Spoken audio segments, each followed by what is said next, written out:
I will invite the PRO.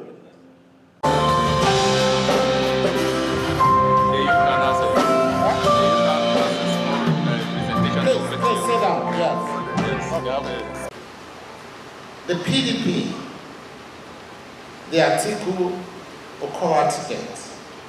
We want to be realistic in all that we do and say to Nigerians. We want to speak the truth to you, we will not be deceitful in our approach. Some may be very deceitful in what they are doing because they want to kite the votes of the people. The one thing they cannot take from us is that we believe in unifying the country. And we thank God for the theme of today's talk, unifying Nigeria. We're a team that believes that we have the strong will to be able to tackle difficult issues by explaining to Nigerians every action that we are going to take at every point in time to be able to get us out of the mess and to begin to take us on the pathway of hope. We'll be courageous in this, and I believe that the party will support us very greatly in so doing. Coming to the politics of the moment.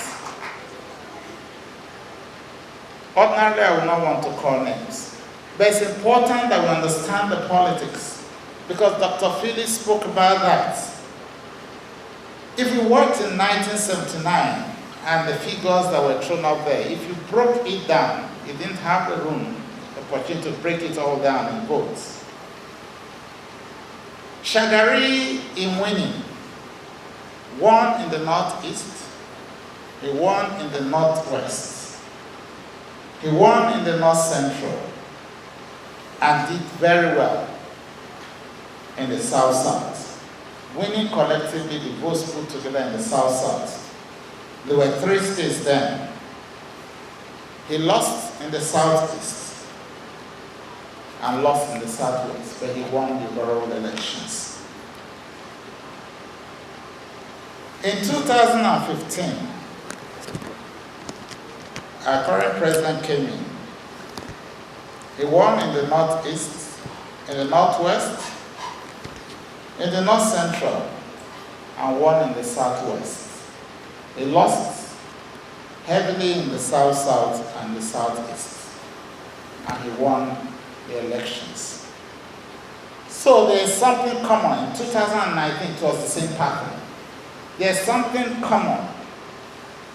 Out of the 6 geopolitical zones, the winning party usually does very well in 3 or 4, or does very well in 3 and has strong competition in the 4th to be able to win. Because it's about the number of votes and also about the spread of votes. So looking at the 2015, putting away the 1979, 2015 and 2019, we need to be very cautious because the church is so passionate that for the unity of this country and for the oneness that we desire, that a Muslim ticket is not the right thing. But we must be cautious that we are taking actions that will ensure that what we have in our thoughts is what we actually play out on the field. APC is known to be strong in 4 zones. PDP, as of today, is known to be strong, as we go, without analyzing the article as at the moment. It's known to be strong in the Northeast, the North Central, the Southeast, and the South-South. But in the Northeast, before now, in the past 2 elections, we didn't do as well as we thought we'd do, even in the North Central.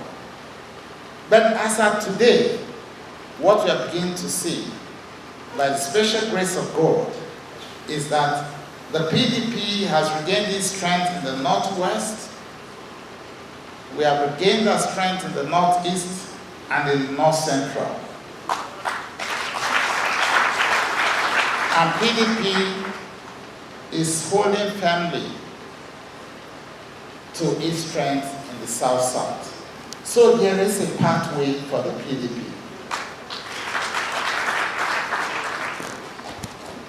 If we are talking about the APC, they are strong in the Southwest, undoubtedly.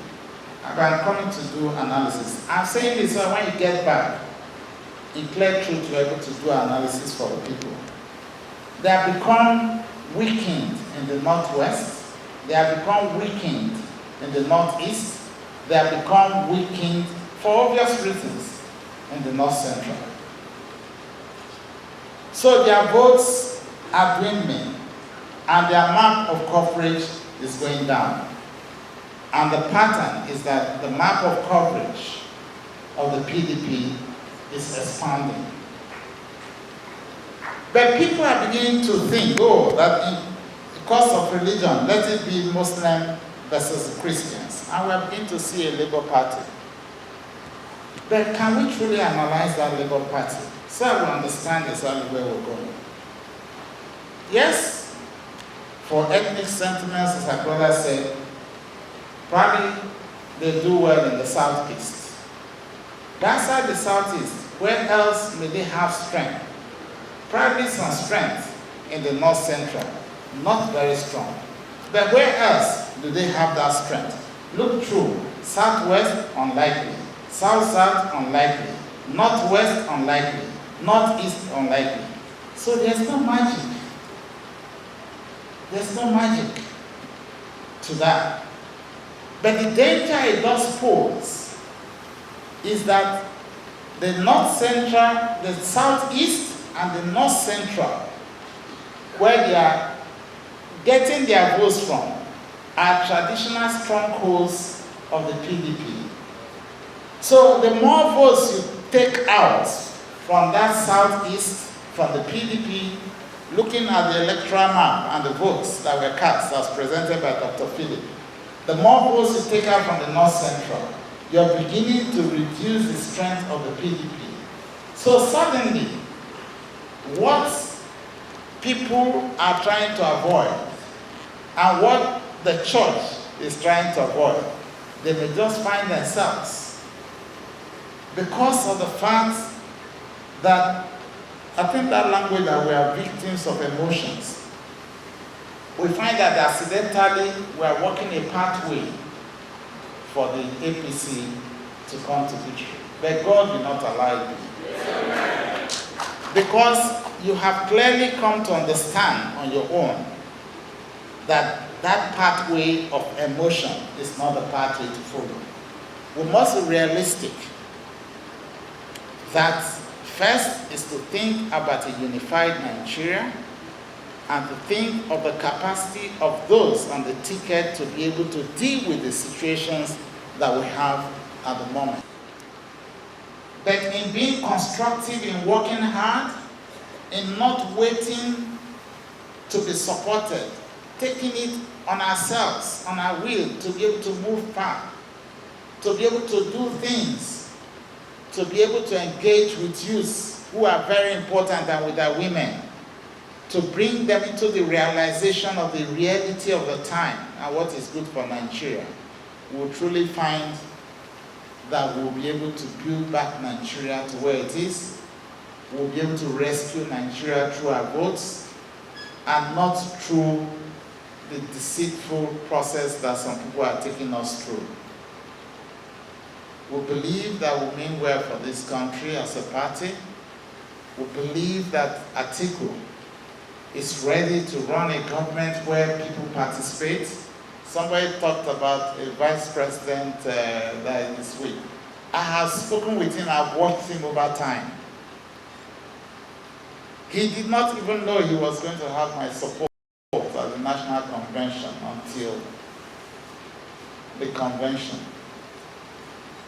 The truth is, I've understudied him, and I know that he's somebody who thinks deeply about Nigeria. He's somebody whose time has come, and he's somebody who listens to other people. I have also learned from people And that is the hallmark of my success, because I listen to people as governor. And that's why we've been able to achieve the successes we have achieved without making noise about it in my state. He's somebody who listens. When he sees superior opinions, he takes to it. And I believe that we can work collectively together and with other leaders in Nigeria to begin the rebuilding process. I will stay in touch with you, and I know he's going to stay in touch with all Nigerians, both the Muslim faith and the Christian faith. There are some other informations I wouldn't want to release here, but I know that he's somebody who is ready to engage with both the Christian leaders and with the Muslim leaders. Not because he's directly seeking their vote, but because he wants to give them the reassurances that together we can make Nigeria work.